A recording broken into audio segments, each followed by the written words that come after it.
Coming up, a second major storm pounds the North Coast. Senator Merkley and Congresswoman Bonamici fire up a town hall in Rockaway Beach. The Salmonberry Trail project revisited. Wheeler 2025. Mayor Donahue lays out her vision for the future. And the Coastal Inflation Tracker makes its debut.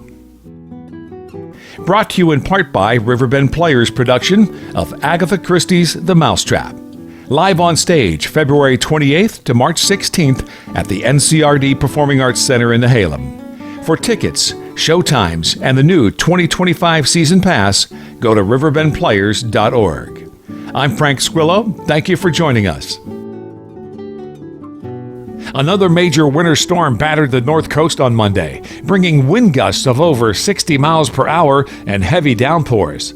The storm knocked out power for TPUD and Pacific Power customers for an extended period of time, while low-lying areas saw minor flooding. Despite the intense conditions, damage was minimal and no injuries were reported. A standing room-only crowd of nearly 500 people filled the lower gym at Neocani High School in Rockaway Beach on Saturday morning to hear from Senator Jeff Merkley and Representative Suzanne Bonamici. Both lawmakers said they've been inundated with calls from concerned constituents, with Bonamici reporting over 6,000 calls and emails just last week. Top concerns included the recent firings of Forest Service employees and cuts to vital programs. Merkley and Bonamici emphasized their efforts to protect key services like SNAP benefits and college loan subsidies, while pushing back against tax cuts that benefit billionaires. Thank you, Senator Merkley and Representative Bonamici. Thank you for the recognition of our work that will not only benefit the community of Cape Mears by protecting our watershed, but will also benefit the entire county. I know Senator Merkley and I are always looking for smarter, better ways to do things, but there's nothing smarter and there's nothing better about the way that this administration is approaching it. I call it dodgy because give its own no respect here. Yes, we're all for government efficiency, but this is an assault on everything. Think about here in the state, where they're gutting Bonneville Power, where they're gutting our research universities, where they're gutting our ag research stations. That's not efficiency. That's a careless, harmful, damaging, unthoughtful, and illegal effort, and we're going to do everything we can to confront it.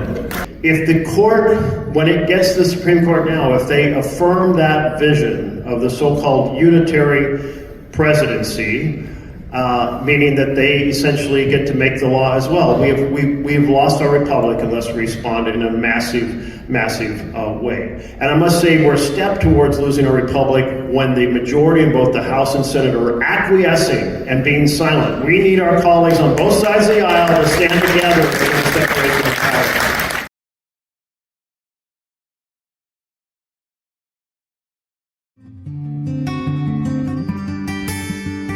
Oregonians are adding another gem in the crown of our Northwest treasures.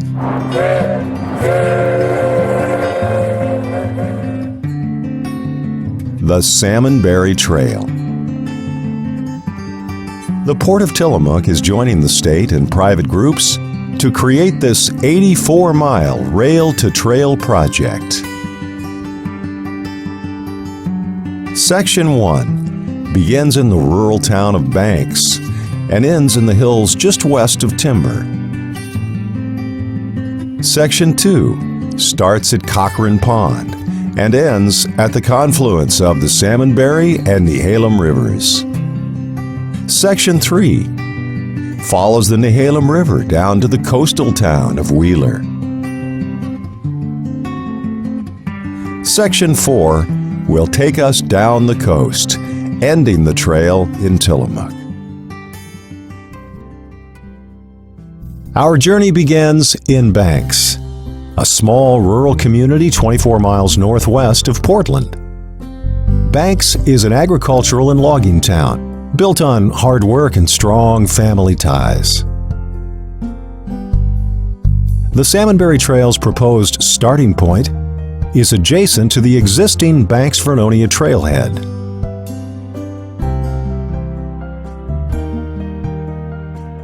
railway parallels this 8-foot wide, mostly paved hiking and biking pathway for the first 3 miles.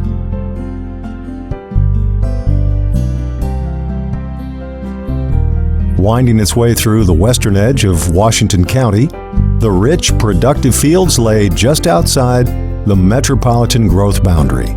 These farms are a deep part of our pioneer heritage.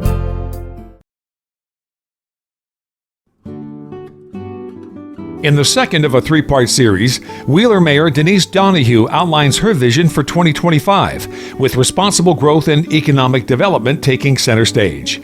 My main goals for the next year are focused on really 2 key areas, which is promoting responsible growth and economic revitalization.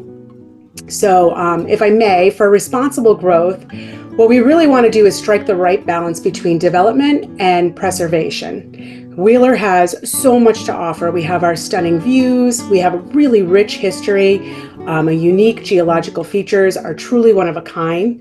So as we grow, we need to ensure that new development doesn't compromise these natural and cultural assets. And it's important that we foster a sustainable growth model that preserves what makes Wheeler so special. On the economic front, a big priority for me is attracting both visitors and new businesses to our town. We have this incredible mix of natural beauty and historical charm, and I think there's a lot of potential to position Wheeler as a destination for tourists, as well as like welcoming, a place for new residents and entrepreneurs, people that want to start businesses. And I'm really especially excited about the idea of organizing more community events, festivals, markets that really highlight our local businesses and what our town has to offer. And my hope is that these events bring in visitors who not only enjoy what Wheeler has to offer, but also support our local economy. And for those who have that entrepreneurial bug, maybe entice them to want to set up shop here. But additionally, as the city council continues to revise and finalize our priorities list for 2025, and we're working on that right now, I really do remain committed to supporting the highest priorities of the city. So this includes working on these growth and economic goals, while also making sure we stay aligned with the broader vision that our constituents have for our future. It's all about building a plan that reflects what our residents need and ensuring that we create a strong, sustainable foundation for the coming years. Numbers don't tell the whole story, but for small communities, understanding the local economy is essential. That's why the Pioneer Week in Review is now tracking inflation by monitoring food and fuel costs. This week we'll take a deep dive into local fuel prices, while next week we'll establish a baseline for 12 essential household foods. By alternating each week, we'll get a clearer picture of rising expenses and how they impact North Coast families. Fire Mountain School is now enrolling children ages 4 to 11 for the 2025-2026 school year. Located in Falcon Cove, just north of Manzanita, the private nonprofit school offers a nature-based learning environment with small class sizes. Prospective families are invited to schedule a site visit and attend the school's open house coming up on Monday, March 17th from 3:30 till 5 p.m.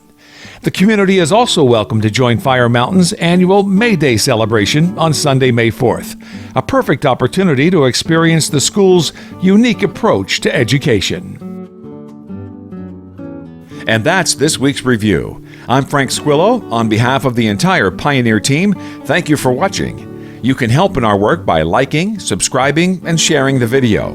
Please join us next week for another edition of the Pioneer Week in Review.